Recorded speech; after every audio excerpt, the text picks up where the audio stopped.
గత ప్రభుత్వము విద్యను పూర్తిగా ఒక ప్రణాళిక ప్రకారము ధ్వంసం చేసింది అనే దానికి నిదర్శనము ఈరోజు పబ్లిక్ హియరింగ్ లో చెప్పినటువంటి సమస్యలు.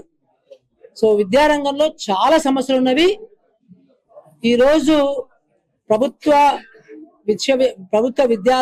విద్యా సంస్థలలో ఎన్రోల్మెంట్ అనేది డ్రాస్టిక్ గా కిందికి పడిపోతుంది. అదంతా కూడా గత 10 సంవత్సరాల పరిపాలన సంబంధించిన వ్యవహారం. నేను పొలిటీషియన్ కాదు, బట్ నేను చూశాను కాబట్టి క్లియర్ గా ఒక అడ్మినిస్ట్రేటర్ గా, ఒక విద్యావేత్తగా మాట్లాడుతున్నాను నేను.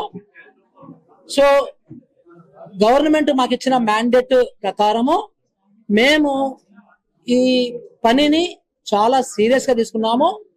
అందుకని దీనికి విద్యకు సంబంధించిన అందరితోని, తల్లిదండ్రులు కావచ్చు, విద్యార్థులు కావచ్చు, సివిల్ సొసైటీస్ కావచ్చు, టీచర్స్, ఫ్యాకల్టీ, ప్రభుత్వ అధికారులు, విద్యాధికారులు అందరితో కూడా చాలా సీరియస్ గా సంప్రదింపులు జరుపుతున్నాము. ఇప్పటికే గత 2.5 నెలల్లో మేము డజన్ల కొద్ది స్కూళ్ళు తిరిగాము, గవర్నమెంట్ స్కూల్ తిరిగాము, రెసిడెన్షియల్ స్కూల్స్ తిరిగాము, అట్లాగే ప్రైవేట్ స్కూళ్ళు, ప్రైవేట్ కాలేజీలు, విశ్వవిద్యాలయాలు, టీచర్స్ యూనియన్, అట్లాగే లెక్చరర్స్ యూనియన్, అట్లాగే కమర్షియల్ ప్రొఫెసర్స్ యూనియన్స్, ఫ్యాకల్టీ అందరితో కూడా మాట్లాడుతున్నాము. సో ఇది ఒక ఈరోజు జరిగినటువంటి నల్గొండలో పబ్లిక్ హియరింగ్ అనేది ఇంకొక విధానము. దీనికి సంబంధించి ప్రతి జిల్లాలో కూడా మేము ఇలాంటి పబ్లిక్ హియరింగ్ అన్ని రకాల స్టేక్ హోల్డర్స్ తో కూర్చొని ఈ సమస్యలు వింటున్నాం. మేమేం స్పీచ్ ఇవ్వటం లేదు, వాళ్ళు చెప్పిన సమస్యలు విని రాసుకుంటున్నాము.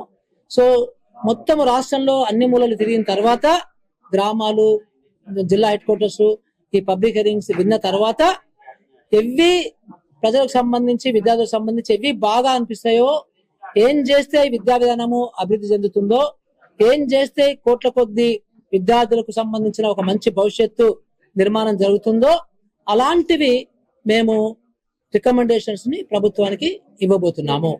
సో అది కూడా దఫదఫాలుగా ముందు స్కూళ్లకు సంబంధించి, బడులకు సంబంధించినటువంటి విధానాన్ని ఇవ్వబోతున్నాము. దాని తర్వాత కాలేజీలకు సంబంధించి, దాని తర్వాత విశ్వవిద్యాలయాలకు సంబంధించి, దాని తర్వాత టెక్నికల్ ఎడ్యుకేషన్ సంబంధించి ఇవ్వడానికి మేము ప్రిపేర్ అవుతున్నాము. సో దీంట్లో భాగంగా ఈరోజు నల్గొండకు రావడం జరిగింది. ఇక్కడ పబ్లిక్ హియరింగ్ చాలా బాగా జరిగింది. అందరు కూడా చాలా ఫ్రీగా, ఓపెన్ గా వాళ్ళ అభిప్రాయాలు చెప్పారు. అవన్నీ మేము నోట్ చేసుకున్నాము. సో ఇలాంటి అభిప్రాయాలు ఎక్కువడంగా అన్ని జిల్లాల్లో కూడా ఇలాంటి ఫీడ్బ్యాక్ మాకు వస్తుంది.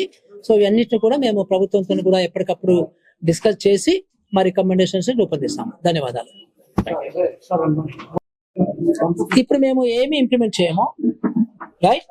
సో మేబీ ఇంకొక నెల, 2 నెలలు, 3 నెలల్లో స్కూళ్లకు సంబంధించిన విధానాన్ని ప్రభుత్వానికి ఇస్తాం. దాని తర్వాత మళ్ళీ ప్రభుత్వము దాని మీద క్యాబినెట్ సబ్ కమిటీ ఉంటుంది, తర్వాత ఫుల్ క్యాబినెట్ ఉంటుంది. అప్పుడు నిర్ణయాలు తీసుకొని అమలుకు సంబంధించిన ప్రణాళిక గవర్నమెంట్ చేస్తుంది. Thank you. ఇది 2 సంవత్సరాలు కదా కమిషన్ అనేది. సో 2 సంవత్సరాలు పనిచేస్తుంది. 2 సంవత్సరాల తర్వాత గవర్నమెంట్ ఇంకా అనుకుంటే, ఇంకా ఉన్నాయనుకుంటే, పని చేయాల్సింది ఉన్నదనుకుంటే ఇంకొక ఎక్స్టెండ్ చేయొచ్చు. దీని గడువు ఎవరు పెట్టడం లేదు. బేసికల్లీ ఉదాహరణకి ఒక ఫస్ట్ 10 చేద్దాం అనుకుంటున్నాము. ఇది 3వ పబ్లిక్ హియరింగ్ ఇది. సో ఈ 1 month లో డిసెంబర్ లో మొత్తం అవగొట్టేస్తాము 10 కూడా. సో దాంతో ఇంకా చేయాల్సిన అవసరం వస్తే చేస్తాము, లేకపోతే 10తోని ఆపేస్తాము. సో ఎందుకంటే అన్ని సేమ్ ఒపీనియన్స్ వస్తున్నాయి అనుకోండి, పెద్దగా మనం మళ్ళీ ఇంకా చేయాల్సిన అవసరం లేదు కదా. సో ఇప్పటికే చాలా టైం బాగా, అంటే 10 సంవత్సరాలు ధ్వంసమైంది కాబట్టి ఎంత తొందరగా మళ్ళీ పునర్నిర్మాణం చేయగలిగితే అంత మంచిది సొసైటీకి.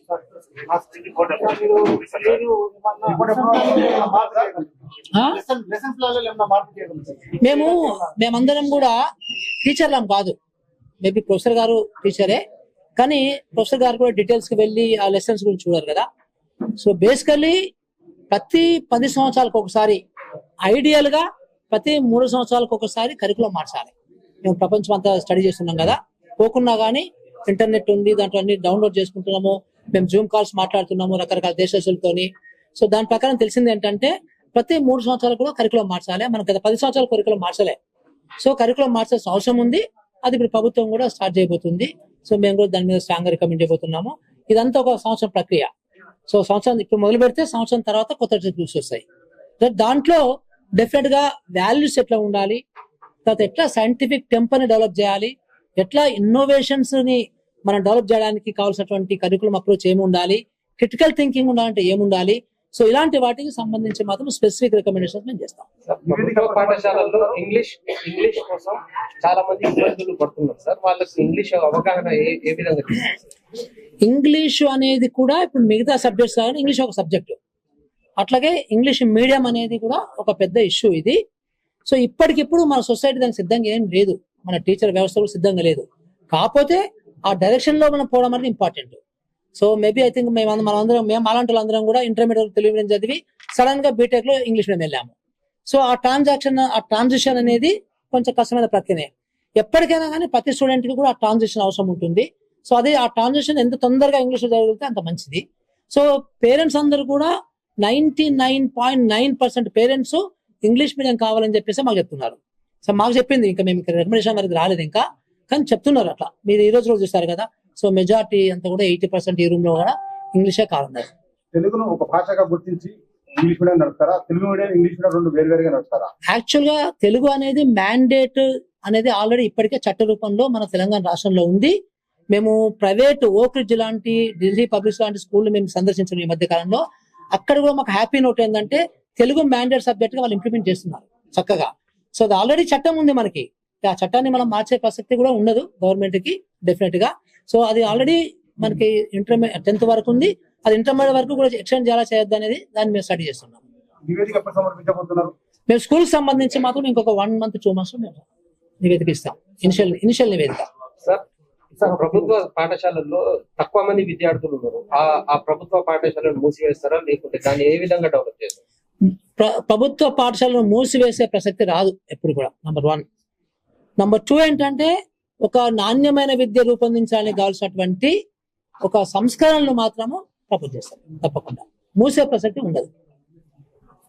గవర్నమెంట్ టీచర్ కావచ్చు, ఎంప్లాయీ కావచ్చు, అది ప్రైవేట్ స్కూల్లో చదవకుండా కేవలం గవర్నమెంట్ స్కూల్లో చదవడం జీవో సిఫార్సు చేయగలుగుతారా? అది చాలా అన్ప్రాక్టికల్ థింగ్, అది ప్రాక్టికల్ థింగ్ కాదు అది. సో దానికంటే కూడా మనము గవర్నమెంట్ స్కూల్స్ ని నాణ్యత పరంగా, మౌలిక సదుపాయాల పరంగా ఒక ఆహ్లాదకరమైనటువంటి లెర్నింగ్ ఎన్వైరన్మెంట్ అంటాం.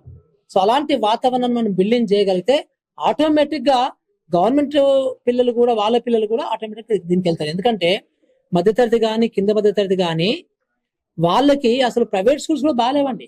మీకు తెలుసో తెలియదో, ఈ రోజు హైదరాబాద్ లో ఒక IAS ఆఫీసర్ కూడా వాళ్ళ పిల్లల్ని ఏ స్కూల్కి వేయాలని తలపదగొట్టుకుంటున్నాడు. So there are no best schools in Hyderabad also. Even మీరు అనుకునే ఇంకా చాలా పెద్ద ఫీజు, ఇంత పెద్ద ఫీజు కట్టే స్కూల్స్ లో కూడా విద్య బాగాలేదని గంటపదంగా చెప్పొచ్చు మనం. అధికారుల పిల్లల్ని కూడా గవర్నమెంట్ స్కూల్లో నేర్పిస్తున్నారు, అది ప్రాక్టికల్ కాదు. సో దానికంటే కూడా మనకి జిల్లాలలో కానీ మండలాల్లో కానీ మన గవర్నమెంట్ స్కూల్స్ ని మనం అనుకునే కార్పొరేట్ స్కూల్స్ లాగా చేయగలిగితే, అంతకంటే ఇంకెక్కువ నాణ్యమైన విద్యను ఇవ్వగలిగే ఇన్స్టిట్యూషన్స్ గా మనం తీర్చిదిద్దగలిగితే ఇదంతా సెట్ అయిపోతుంది. పెద్ద ఇష్యూగా ఈ డిస్కషన్ ఉండదు. Thank you.